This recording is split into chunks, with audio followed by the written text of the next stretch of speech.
Pemirsa TVRI Bangka Belitung, libur panjang telah usai dan sekarang saatnya banyak peserta didik yang sudah menyelesaikan pendidikan di jenjang sebelumnya berlomba-lomba memasuki dan mendaftarkan diri ke sekolah favorit yang mereka inginkan untuk melanjutkan tingkat pendidikannya.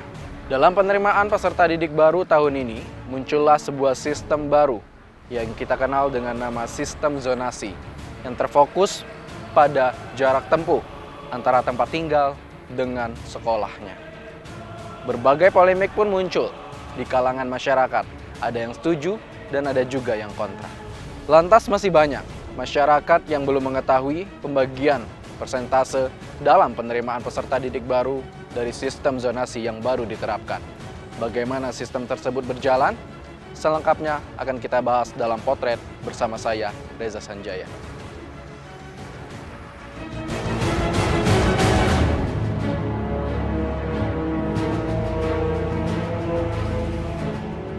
Terhitung sejak Mei 2018, pemerintah melalui Kementerian Pendidikan dan Kebudayaan secara resmi menerapkan sistem baru dalam penerimaan peserta didik baru, yakni sistem zonasi. Jika pada sistem yang lama calon peserta didik diterima di suatu sekolah berdasarkan hasil ujian akhir atau nilai EBTANAS murni, maka pada sistem zonasi penerimaan peserta didik didasarkan pada jarak tempat tinggal dan sekolah. Sistem ini sebetulnya sudah dimulai sejak tahun lalu. Namun, pemberlakuan secara menyeluruh di Indonesia baru dimulai pada tahun 2018. Ya, sistem zonasi di tahun 2018 ini memang sudah diterapkan secara tegas. Walaupun memang sistem zonasi itu sudah dimulai sebenarnya pada tahun 2017 melalui instrumen hukum yang namanya Permendikbud 17 tahun 2017.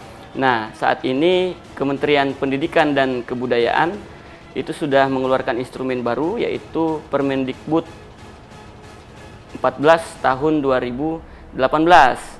Nah, memang secara tegas seharusnya seluruh stakeholder pendidikan di Indonesia ini sudah menjalankan secara rinci sistem zonasi ini. Namun memang masih ada beberapa kendala di satuan-satuan pendidikan tertentu.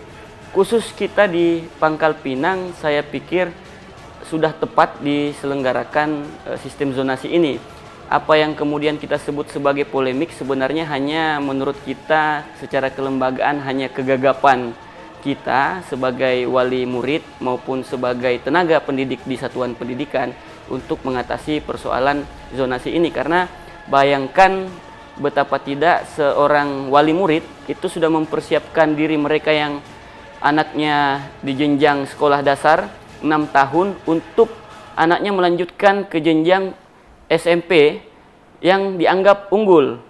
Nah, padahal sistem hari ini tidak memungkinkan terjadinya hal tersebut karena sistem penerimaannya berdasarkan wilayah atau jarak tempat tinggal.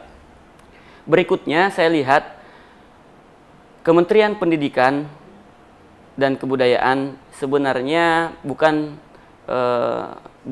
langsung kemudian mengeluarkan sistem zonasi ini, tapi ini sudah melalui evaluasi dari tahun ke tahun bagaimana kemudian menjalankan amanah konstitusi kita, pendidikan yang non diskriminatif. Karena pendidikan selama ini hadirnya sekolah bertaraf internasional misalnya, kemudian sekolah unggul atau sekolah favorit, ini akhirnya semakin membuat disparitas pendidikan yang semakin curam. Nah, hal inilah yang mencoba kita cari solusinya.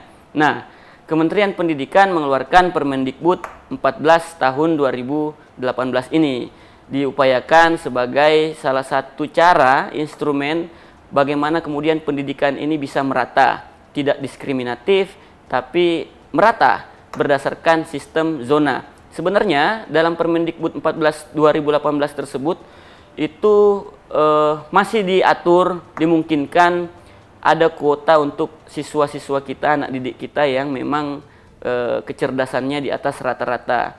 Itu melalui sistem penilaian. Masih ada kuota kok, masih bisa memilih. Cuman memang dibatasi hanya sebesar kurang lebih 5%. Kementerian Pendidikan dan Kebudayaan menganggap sistem zonasi pada PPDB adalah upaya dari pemerintah untuk memberikan perlindungan kepada peserta didik untuk mendapatkan layanan yang layak di bidang pendidikan. Pemerataan kualitas pendidikan di semua jenjang menjadi tujuan pemerintah dalam penerapan sistem zonasi. Artinya, apabila mengacu pada tujuan tersebut, sistem zonasi adalah penyempurnaan sistem demi mewujudkan keadilan dan kesetaraan bagi setiap peserta didik. Namun faktanya, sistem zonasi pada penerimaan peserta didik baru tahun 2018 menimbulkan banyak sekali polemik. Aksi protes banyak bermunculan, terutama dari para orang tua siswa yang anaknya tidak diterima di sekolah yang dianggap favorit. Meski nilai Eptanas murni besar dan memadai, namun jarak tempat tinggal tidak masuk dalam zona sekolah tersebut.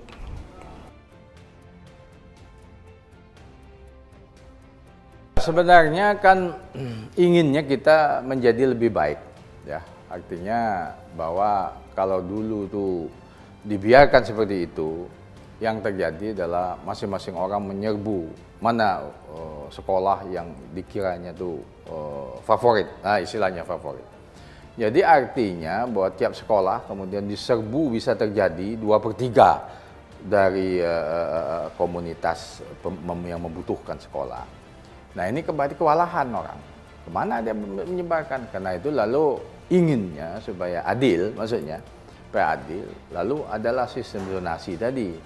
Sudahlah, pokoknya setiap orang ikhlaslah menerima sekolah yang dekat dengan, yang paling dekat dengan tempat dia bermukim. Nah, terserah sekolah itu kayak apa, silahkan. Nah, masalah terserah sekolahnya kayak apa, itulah yang dipikirkan oleh orang tua murid. Dan orang tua murid mengatakan bahwa saya tidak mau anak saya sekolah kalau di sekolah yang dekat ini, karena saya tahu kualitasnya bagaimana, kemudian keadaan mutu sekolah fisiknya kayak apa, gurunya seperti apa, dia tahu persis. Karena itu dia merasa tidak adil juga kalau diberlakukan bahwa saya harus sekolah di dekat ini dipaksa karena zonasi itu. Saya memerlukan untuk anak saya yang terbaik. So, yang terbaik. Masing-masing menginginkan yang terbaik. Punya hak nggak dia? Punya. Orang tua punya hak untuk mendapatkan sesuatu yang terbaik. Nah, jadi dikala kemudian infrastruktur itu sendiri belum adil, maka keadilan yang ingin tadi diterapkan menjadi juga tidak adil. Nah, begitu. Jadi keadilan ditimpakan ke suatu infrastruktur yang tidak adil, jadi tidak adil. Nah, karena itulah lalu bagaimana solusinya ini?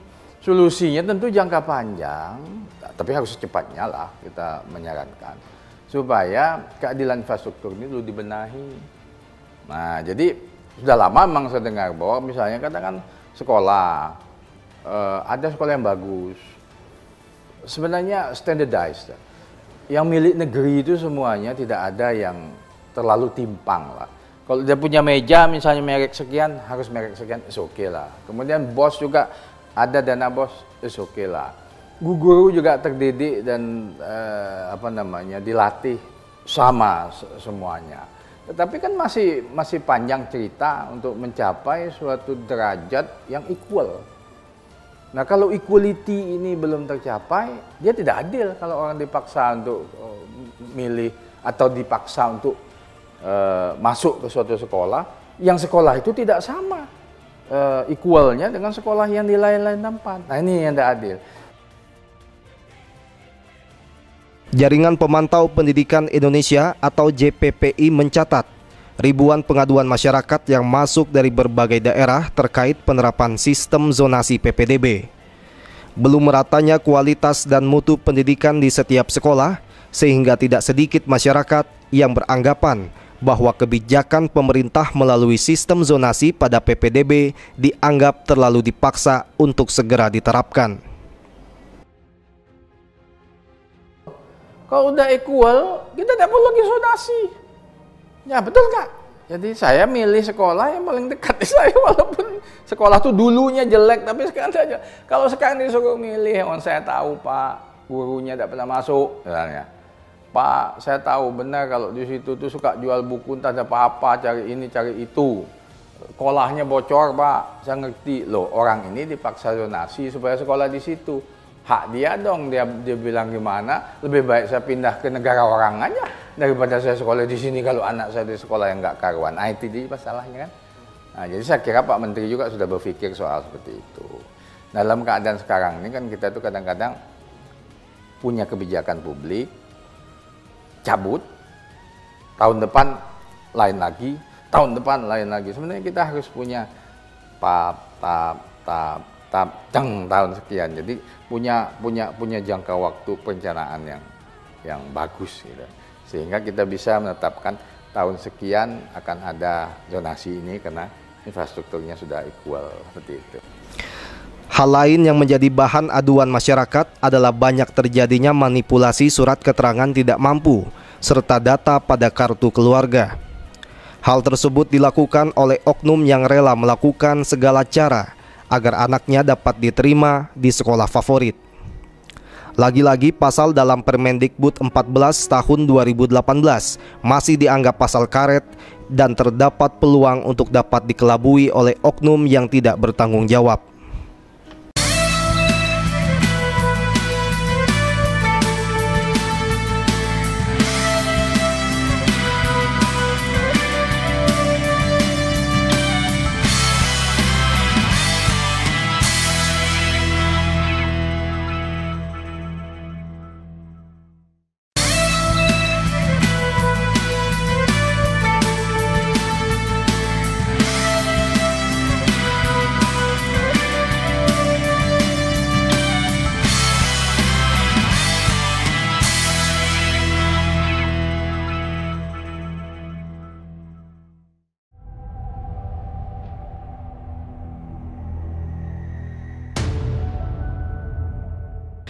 Sistem zonasi merupakan sistem penerimaan peserta didik berdasarkan pada radius atau jarak tempat tinggal calon peserta didik dan sekolah yang dituju.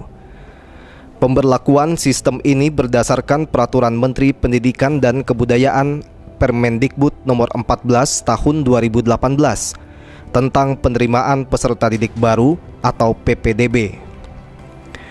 Kementerian Pendidikan dan Kebudayaan menyebut bahwa sistem zonasi diterapkan sebagai upaya menuju pemerataan pendidikan di Indonesia. Selain itu adalah untuk menghapuskan kastanisasi sekolah, yaitu pengkategorian antara sekolah favorit dan tidak favorit. Zonasi sebenarnya sudah diberlakukan di tahun lalu ya sebenarnya. Tapi untuk Pangkal Pinang sendiri baru tahun ini memberlakukannya sesuai dengan peraturan menteri yang dikeluarkan pada nomor 14 tahun 2018 ini. Nah, menyikapi itu, maka dari pemerintah Kota Pangkal Pinang menerbitkan Perwako nomor 25 tahun 2018, ya, turunan dari Permendikbud tersebut.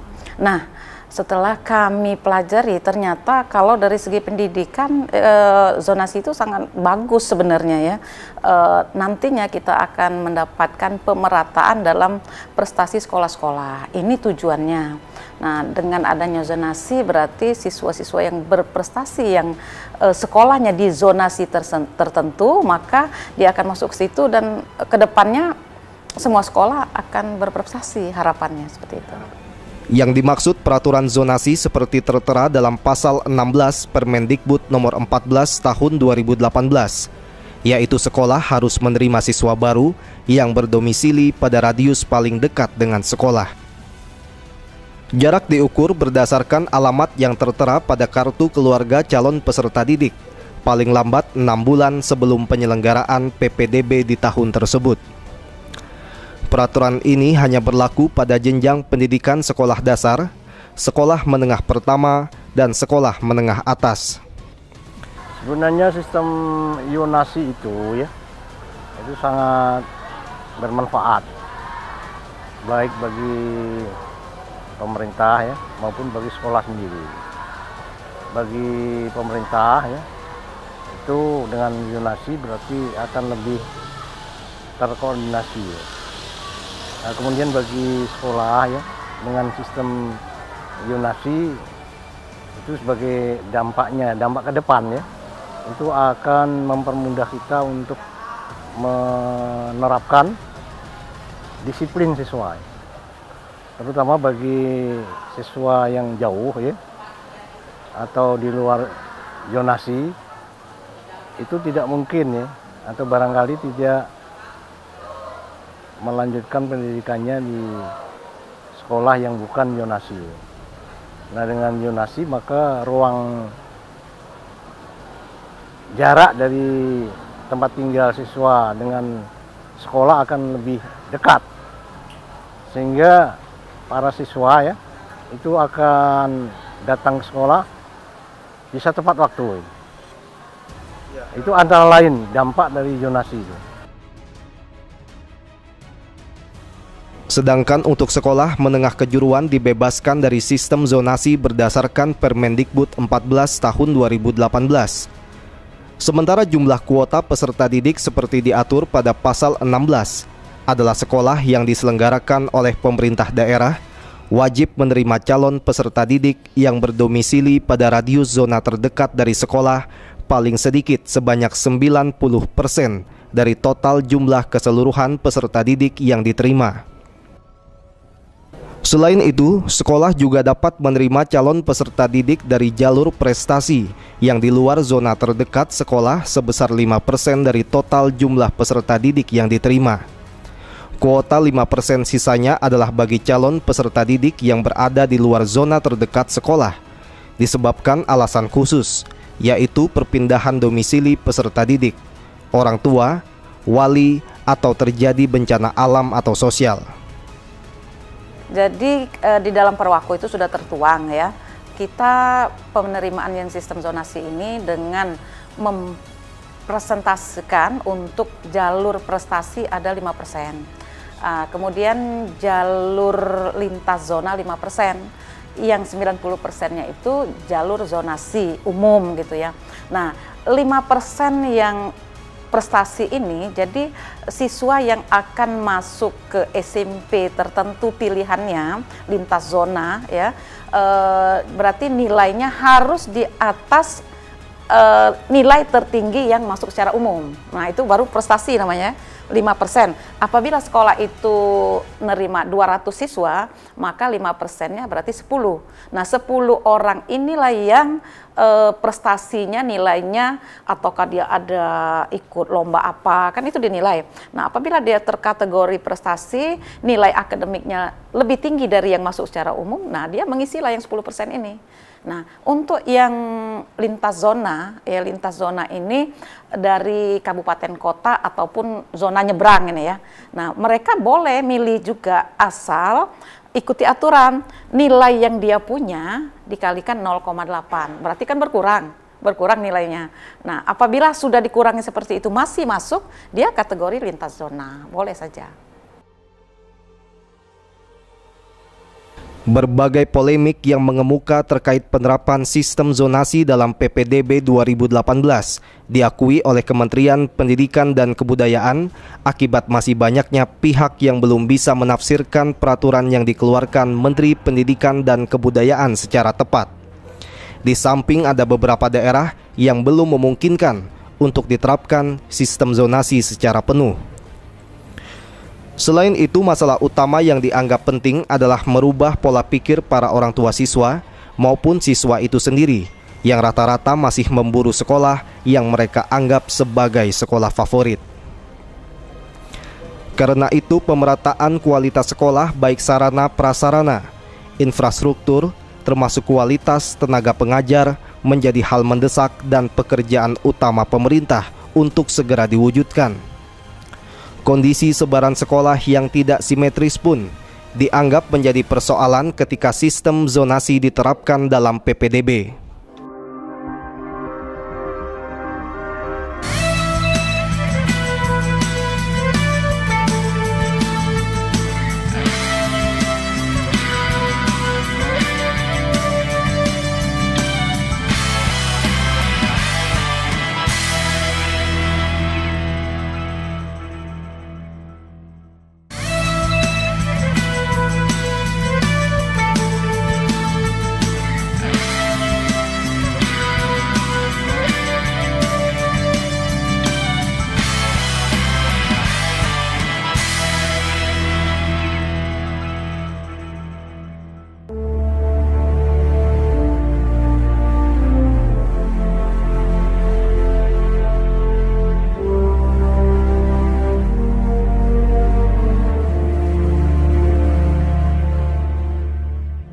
Terlepas dari banyaknya polemik dan persoalan yang muncul, namun peraturan telah ditetapkan.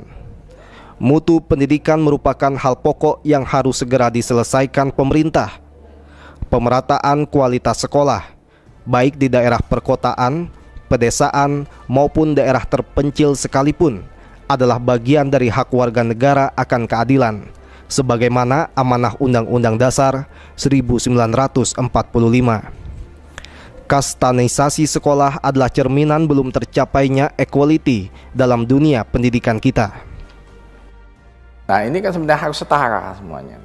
Nah, untuk Pangkal Pinang sendiri, jenjang dari kualitas itu juga bermacam-macam. Jadi variasinya banyak sekali.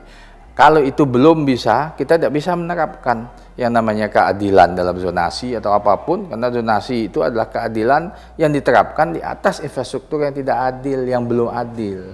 Ini dulu yang harus diadilkan dulu. Meskipun Menteri Pendidikan dan Kebudayaan sudah menegaskan tidak ada sekolah favorit dan tidak favorit, namun faktor pilihan sekolah menjadi salah satu persoalan yang muncul ketika sistem zonasi diterapkan. Pola pikir masyarakat sudah terlanjur terbentuk tentang sekolah yang unggul dan tidak unggul.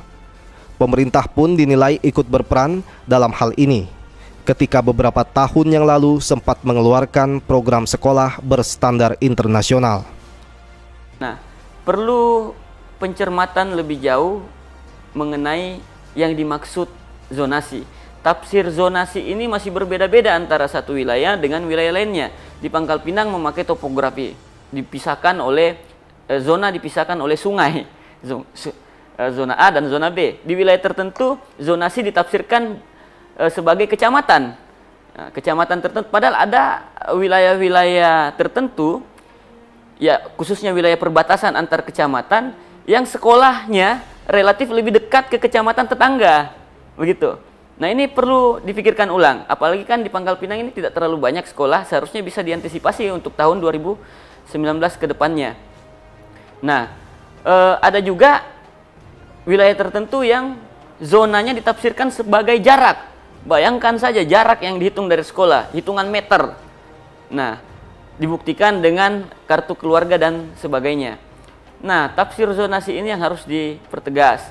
Keseluruhan persoalan ini mudah-mudahan bisa diumumkan lebih awal, disosialisasikan lebih awal ke orang tua, wali, murid, sehingga tidak terjadi kegagapan-kegagapan. Nah, terlepas dari persoalan itu, saya harap pemerintah pusat melalui Kementerian Pendidikan dapat konsisten. Sistem ini jangan terus berubah-ubah. Kasihan wali murid, kasihan kita di daerah yang selama ini mempersiapkan anak didik kita agar cerdas, generasi mendatang Indonesia yang terampil. Nyatanya gara-gara sistem pendidikan yang berubah-berubah, akhirnya anak-anak didik kita mengalami kegamangan pendidikan.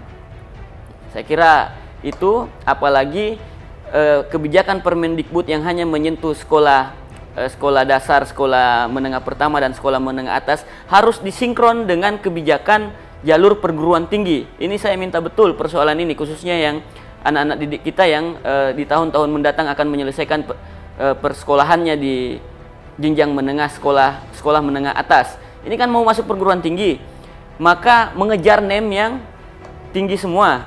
Ketika jenjang jalur khusus siswa berprestasi dari perguruan tinggi negeri itu suratnya hanya sampai ke sekolah-sekolah favorit, ini yang membuat rasa diskriminasi begitu terasa. Sekolah-sekolah yang dianggap tidak di atas rata-rata tidak mendapatkan undangan misalnya. Nah, ini kan polemik ini. Ini baru polemik, dilema begitu.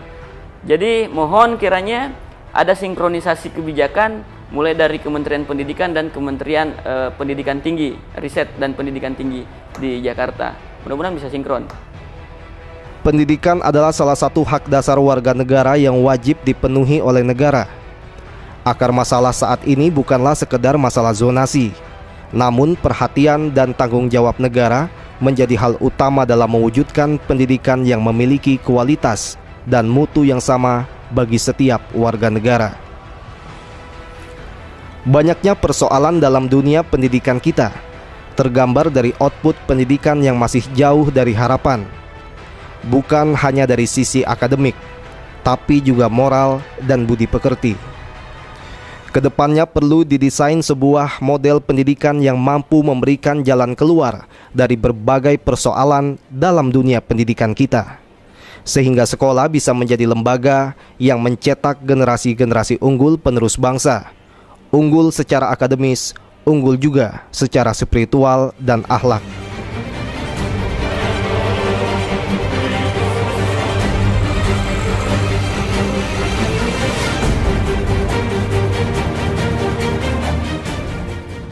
Meskipun memiliki banyak polemik yang timbul di sekitaran masyarakat, tetapi tujuan sebenarnya diterapkan sistem zonasi, yaitu untuk meringankan peserta didik dalam memilih sekolah yang mereka inginkan, dan sebagai pemerataan kualitas dan mutu pendidikan di Indonesia yang selama ini dinilai belum merata di beberapa daerah.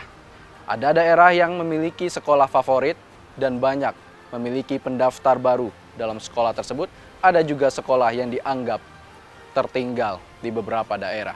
Dan hal ini menjadi PR utama bagi pemerintah untuk menemukan dan menentukan dan menyamaratakan seluruh mutu dan kualitas yang ada di sekolah-sekolah.